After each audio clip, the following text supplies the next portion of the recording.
Nicolas Otamendi, the human embodiment of chaos in defense. If you ever needed proof that football is unpredictable, just watch 5 minutes of Otamendi's career highlights. You'll see a man who could genuinely pull off a world-class tackle in one moment, and then in the very next, forget what sport he's actually playing. When Otamendi played for Manchester City, Pep Guardiola had world-class attackers like Aguero, De Bruyne, Sterling, and then in defense, he had Otamendi. Imagine building a mansion, but then using cardboard for the front door. That's how City fans felt with him at the back. This guy is like the defensive version of a coin toss. Heads, crunching tackle, ball cleared, crowd cheering. Tails, he's flying into someone 2 seconds late, giving away a penalty, and looking at the ref like he's the victim. Take Manchester City's 3-2 loss to Norwich in 2019, Teemu Pukki runs through, and instead of defending properly, Otamendi just decides to dribble the ball inside his own box. Naturally, he gets robbed, Norwich score, and Pep looks like he's aged 20 years in 20 seconds. The man's tackling style is basically all or nothing. Sometimes he looks like prime Maldini, sliding in perfectly and saving the day.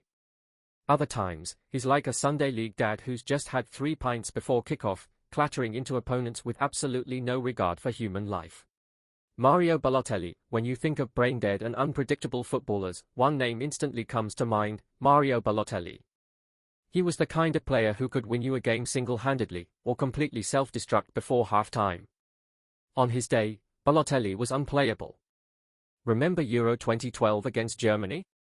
2 ruthless finishes, including that rocket into the top corner, followed by the most iconic celebration ever, shirt off, flexing like a Greek god like it's a regular occurrence. That was Mario at his peak, clinical, powerful, unstoppable. But then came the other side. At Manchester City, he once tried a spin and backheel finish when he was clean through on goal, and missed. Mancini immediately dragged him off. That pretty much summed him up: world-class talent with Sunday league decision-making. And who could forget the "why always me" shirt? Scores in a Manchester derby, lifts up his shirt, and our eyes are blessed with an iconic sight. A perfect example of how Balotelli was never just playing football, he was putting on a show. Off the pitch, he was just as unpredictable.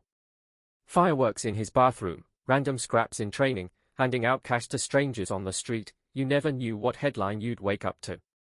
He was chaos personified. For all the madness, he still had big moments.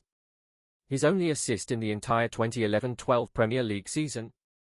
The one that set up Sergio Aguero's famous title-winning goal. Emiliano Martinez. You never know what this man is going to do next. He's a goalkeeper, yes, but also a world-class shithouse, a mind game master, and a chaos merchant all rolled into one. Everyone remembers the 2022 World Cup final. Martinez doesn't just save penalties, he wins them before they are even taken.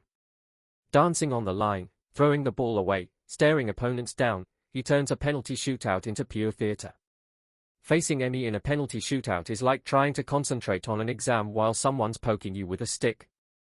That's how he got inside France players' heads, and that's why Argentina lifted the trophy. Then, of course, there's his infamous Golden Glove celebration. Fresh off winning the biggest prize in football, Martinez used the trophy in, let's just say, a unique way. Right in front of the FIFA president, the internet exploded, and Emi just stood there smirking. But that's the thing with Martinez. 1 minute he's pulling off a last-second miracle save, the next he's winding up an entire stadium with time-wasting and celebrations. Against Bruno Fernandes at Old Trafford, he didn't even need to make the save. Bruno ballooned it into the sky like he was doing the crossbar challenge.